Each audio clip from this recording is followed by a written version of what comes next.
Hey guys, this is a director of the up-and-coming post-apocalyptic military movie called Rats and Dogs. And if you come across this video, you can check out links to our YouTube account and also to our Facebook page, which has tons of trailers and behind-the-scenes footage of the movie. Check it out. Alright guys, this little short video is going to be targeting the people thinking very hard and are about to dig deep down into their wallets to purchase a high-end rifle and pistol. In particular, this rifle, the FN SCAR 16S, chambered in 5.56. This is a civilian version. It's a 16-inch barrel, semi-automatic. And this is fully stocked. The inside guts are fully stocked. It's just a different furniture it's wearing. And also we'll be talking about the FNP 9 and 9mm. If you were like me, you were spent probably about a year deciding on which high-end rifle that you should buy. And it was a hard thought. And by the end of it, I got down to two rifles that I was going to buy. It was either going to be the Bushmaster ACR or the FN SCAR 16S. Don't get me wrong, the Bushmaster ACR is a great weapon. It's just there's a few things that bugged me about it. So I ended up buying the SCAR 16S. And even spending about $3,000, I have not regretted it once. I got this gun for about $2,600 after taxes from my local gun store, Gun Stop, in Minnetonka, Minnesota, and usually I see them going for about $3,000 around there. And let me tell you, this is an amazing gun, guys. And I don't work for FN. This is a true, non-biased video. It's just my personal input. Because in the last 2 years that I've had this gun, I have a total round count of 3,200 rounds through it. And I have not experienced one malfunction. And I mean not one malfunction. It's run like a champ. And this has seen some severe civilian combat. Just last weekend, we were at the DPMS Omega Outbreak zombie shoot, and I put about 250 rounds through it, and it ate it all up.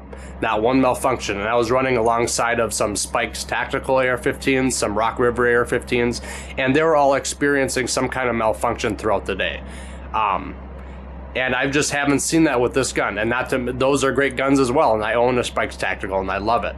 It's just every once in a while I'll experience a malfunction. A little easy one, you just clear out, but yeah, I still experience them. With this, I have not, and I'm completely surprised about that. And I love it. And I'm running really shitty ammo through it. I'm not spending a lot of money because I don't have the pocketbook to do that. This is Wolf. This is buckshot box. I'm just using it for the box. The Wolf 223 55 grain ball. I'm also shooting American Eagle through it, and I'm shooting WPA, which is the same as Wolf, and I'm also shooting some PMC green tip in 5.56 through it. Every once in a while I'll shoot some good ammo through it, but very rarely because, like I said, I don't have the money to do that. And it's run flawlessly. And also, this has been through the Rats and Dogs filming we've done so far, and this is a weapon I use in the movie. And this has been in the dirt, it's been in the mud, it's been in water, it's actually even fallen out of a moving ATV. It's dropped off the sling, it's kicked around, and nothing is broken on it.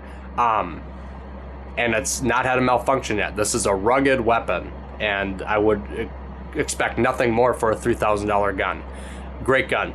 A few things about my rifle is I've got the Tango Down battle grip on it, and the Flat Dark Earth fits in there good. The Tapco VT, this is a full-length version. I know they got a little shorty as well. This is a Blackhawk Gladius flashlight, just running on a scope ring on the rail. I picked this up for about 150 bucks. This is just a Tasco Pro Dot.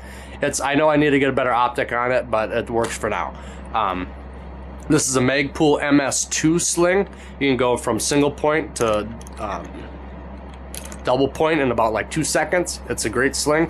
The only thing with the sling is I know they got the MS3 out now, and I don't think those will work with the SCAR because they have two clamps on either side, and that clamp will not fit in the back sling rings there, because you need like a ring to go through it, where the MS3, this one has a ring and it just slips through there and it's got a lot of play. The new one will not clamp into these back rings, I don't think.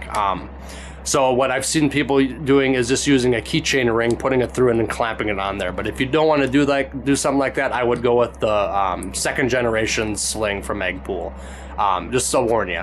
Also, on the flash hider, we just got the PWS, the one that came with the gun.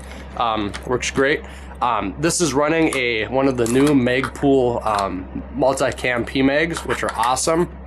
The only problem about that with the Scar is I don't know if they Cerakoted this or Duracoated it, but the texture and the thickness seems to be a little different than a normal PMag. And with a polymer lower, it sticks in the Scar a little bit. It fits in there perfectly. I have not had any malfunctions with this mag, but when you're doing a mag change, it will not drop free. It'll stick in it, so you have to rip it out when you're doing a mag change, and that's the only hit I got on it. And I think it's just because of the texture, thickness, and also that it's a polymer. These work perfectly in a normal AR-15 with a metal lower. Normal PMag, normal one with PMag work perfectly. Just throw it in there, and those will drop free. And also, I'm sure anyone who owns a Scar knows if you're using PMags, you have to alter them. So, because you don't want to wreck your $3,000 gun, you just have to Dremel down the left side of the little latch back there. Not latch, but little curve. So yeah. But yeah, so that's my Scar, and I love it. I run with the charging handle on the left side just because that's what I'm used to, and I think it's easier for if I were to ever have to clear a malfunction out of it, because it's just easier that way instead of being on the other side like an AK. And the only thing is I usually run with a Magwell grip or a VT grip, and I'm trying to change how I'm shooting because with those kind of grips you don't have much control over the top of the rifle when you're transitioning from target to target. So I'm trying to get more of a higher grip, but I think I'm gonna have to switch this somewhere else and get rid of the VT and just roll it with like that. And also I run with the cheek weld down to the lowest thing just like it usually is, and I just wrapped it because that's with this optic. It's a low riding optic, so this works perfectly for me. Another hit I've heard on the Scar is that this polymer latch, stock latch, is breaking. I have not experienced that, but I can see why it would, because when you opening and closing the stock, it takes a lot to snap it into place. But I've done a lot and I haven't experienced that yet. And usually the best way is just pressing in the button and closing it. But your mileage may vary. So yeah, that's my rifle. So if you're thinking about buying a Scar, get it. Spend the $3 grand, it's worth it. You'll never regret it. So this was a gun that was purchased 2 years ago. And I know in one of my local gun stores, there was a rumor that there was a few Scars that were on the market that had non-mil-spec top rails here, and they weren't accepting a few EOTech optics, and a few different optics they wouldn't fit on there. They were too small. I got this calibrated, and this is in between the normal mil-spec. It's in between 0.830 and 0.835, which is a normal mil-spec measurement for a rail. And I know because that gun store later got rid of their Scars and got a new batch. So I don't know how true that was, but like I said, I haven't experienced that yet either. So far, so good. On to the FNP 9. This is the FNP 9 from FN Herstal, and this is a 9mm. And both of these guns have been chamber checked. Nothing in the mag, nothing in the chamber. This gun I've had for about a year now, and this has about 600 to 700 rounds through it, and I have yet to experience a malfunction with this gun either. And this is how I usually run when I do training or in the movie even. I run with the FN Duo, I say. Though there's a few little hits that I have on this gun, nothing that really makes me not want to use it because I use it all the time, is when you're doing a mag change, the mags tend not to come out all the way. If you just press the button, they stick in and they don't drop free. It's not like a Glock. Glocks shoot out of there, they fly out of there. And what I've done to commandeer that is you have to just push it all the way back, like almost to the other side of the gun. And that's just, yeah, when you're doing mag chain, you just flip it in and you pull it all the way back and it should drop free. Those are the only thing, that's the only thing, and I've seen people kind of complain about that in the gun. But it's not a showstopper for me. It's just I have to alter how I do a mag change. Just flip this side and drop it out and they should drop out perfectly. Another thing that I don't like is the hammer drops are pretty big. And when I'm shooting in single action in a traditional grip, like we all shoot in, I find myself actuating it while I'm shooting. So I'll be in a single action, I'll fire, and I'll accidentally actuate it, and I'll be shooting double action. And I'll like, well, what the hell? And then I realize that I've actuated that. And so the only thing that I think I might do is I might Dremel off this side. On the left side, I might Dremel off the whole hammer drop and keep it on the right side. I don't know if I'm going to do that yet. I'm still thinking, but I might. But great gun. It's accurate as hell, and I love it.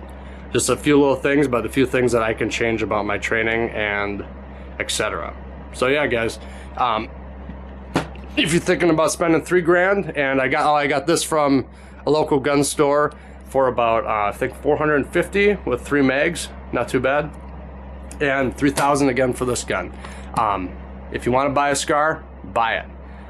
You won't regret it. This is a non-biased video, just my personal input about these guns and my experiences with them.